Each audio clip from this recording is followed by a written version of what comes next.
This is Harsh Rules, I'm Ben Harsh, and today we're going to take a look at some accessories for the Great War board game series.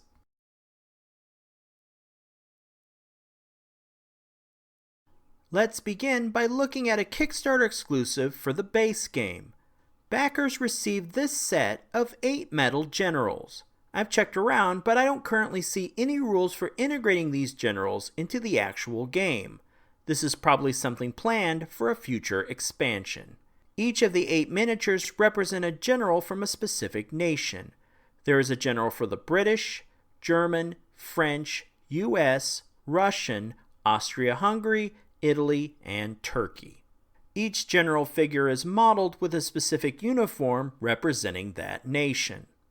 These figures are cool to look at, but without actual rules, there's not much else you can do with them.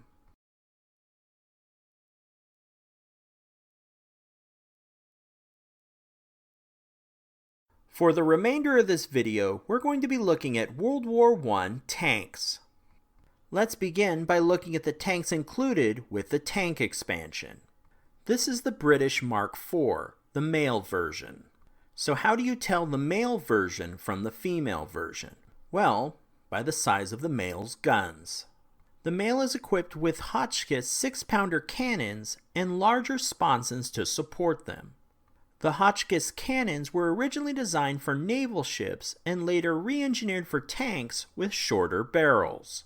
Male tanks were also outfitted with Hotchkiss machine guns, one behind each 6-pounder on the sponson and one in the front. Also, a quick note to orientate yourself, the paint stripes tell you which end is the front of the vehicle.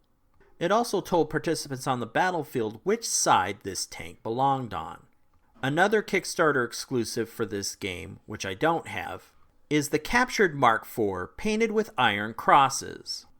Germans love to capture British tanks, brand them with an iron cross, and then redeploy them on their side. As a result, in the Great War board game, the German player can use their own A7V tanks or captured British tanks. Now, let's take a look at the female version of the Mark IV. The female is not equipped with a mix of cannons and machine guns like male Mark IV tanks, but instead have 5 Hotchkiss machine guns, 2 on each side and 1 in the front. You'll also notice that with machine guns installed instead of cannons, the sponsons in the tank's sides are much smaller.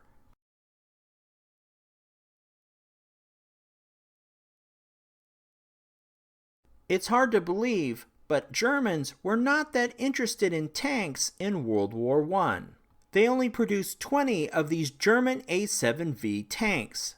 The A7V looks like an armored train caboose. However, its role was different than other tanks of the period. The A7V was more of the first armored personnel carrier. This tank often went into battle with 25 men aboard. The A7V was armed with a 57mm gun in the front and a total of 6 7.9mm machine guns, 2 for each of the remaining sides of the vehicle. As for mobility, the A7V performed well on roads, but due to its low-slung chassis, not so well off-road. Next, we're going to look at tanks that were sold separately from the box expansions. First up, we have the British Mark A medium tank, nicknamed the Whippet. PSC Games sold a 3-pack of these Whippet tanks that players could add to their game to replace the cardboard tokens. No doubt this decision was made to keep the Great War tank expansion at an ideal price point for retail. As for the attributes of the real-world Mark A medium tank, the Whippet was named after the famous English dog breed, as a reference to the tank's speed. The Whippet's top speed was a little over 8 miles per hour, double that of the British Mark IV tanks.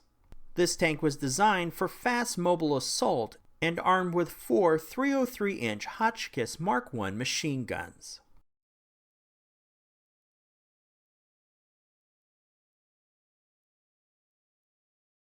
When PSC released the French expansion for the Great War, they also put out a set of 2 French tanks to go along with it. The Schneider CA1 was the first tank the French developed for World War I. This tank was designed specifically to open passages for the infantry through barbed wire, and then to suppress German machine gun nests. Unfortunately, PSC's earlier tank models for the Great War had problems with the machine guns and cannons getting broken in shipping. As a result, PSC seems to have abandoned modeling machine guns for these French tanks. They also excluded the wire cutter from the front of the vehicle. Some fans at Board Game Geek added machine guns and the wire cutter back to restore the Schneider to its full visual glory. The Schneider was equipped with a 75mm blockhouse gun and two 8mm Hotchkiss 1914 machine guns. The French later introduced this second tank to their arsenal, called the Saint Chamond. Apparently behind the scenes, there was a fair amount of politicking and squabbling, as the tank was produced by a different firm than the Schneider. Unfortunately, it seems the firm producing the Saint Chamond did not receive the memo regarding trench warfare. To accommodate the full 75mm field gun it carried, a longer body was needed, which meant the vehicle often got stuck in trenches and jammed its barrel in the ground. Besides the field gun, the tank was equipped with four 8mm Hotchkiss machine guns. Once again, PSC did not sculpt these machine guns into this model.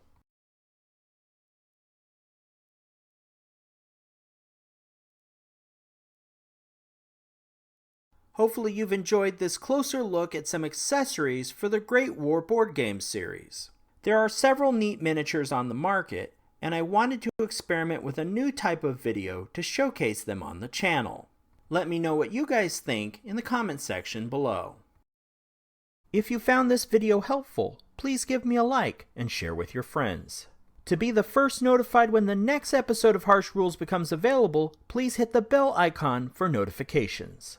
And as always, this has been Harsh for Harsh Rules. Thank you so much for watching, and I'll see you on the next video.